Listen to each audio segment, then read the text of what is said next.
Hi everyone, I'm Nikhil. Here are 5 questions with an underwater acoustician. The first one is, what's my research area and how did I end up with underwater acoustics? I currently work in signal processing, bits of machine learning thrown in, but signal processing and my applications are in sonar and radar.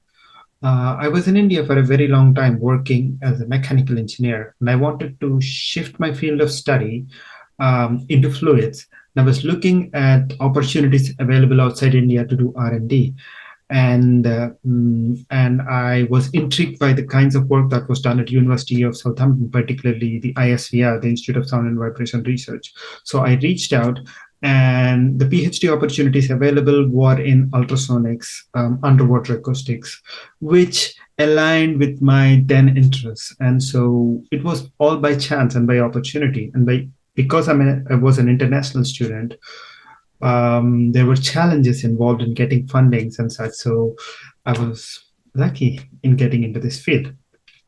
So, second question. How or where did the interdisciplinary nature of the underwater acoustics surprise me? In my PhD, my postdoc, and my works, I work with a wide variety of researchers and engineers, from sonochemists to biologists to zoologists to earthquake scientists, and the breadth of engineering and research that could be done, that acoustics can pull together to solve a problem, is very astounding. And anywhere you go, you could use signal processing techniques and the acoustics techniques to solve the problem, to gather deeper insights. That kind of work really surprised me. Third question.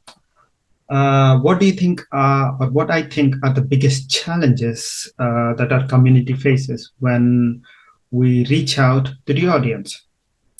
The big sciences in the public eye, such as astronomy, AI, and machine learning, these fields are very well known to capture audience interest by mostly targeting the big questions, such as the problems of the universe, the questions of the universe, or how climate change is affected, and using science to solve a problem or at least show a way.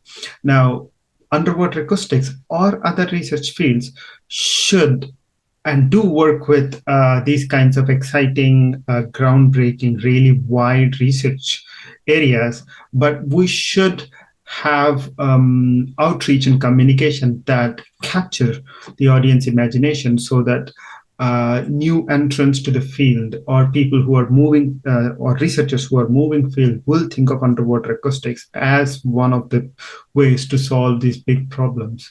And I think that is a very interesting way to approach communicating of underwater acoustics. Fourth question.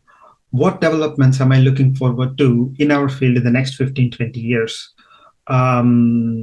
The Nippon Research Foundation is looking at generating a higher resolution of the bathymetry seafloor all over the ocean, and that is something that I'm really looking forward to, a high resolution seafloor across the world as much as possible. The other areas include the infusion of AI and machine learning from the fields such as image processing and into acoustics and sonar signal processing is very exciting. And then finally, one of the exciting things that I recently looked forward to is cross-pollination of ideas, from radar to from sonar to signal processing to other areas.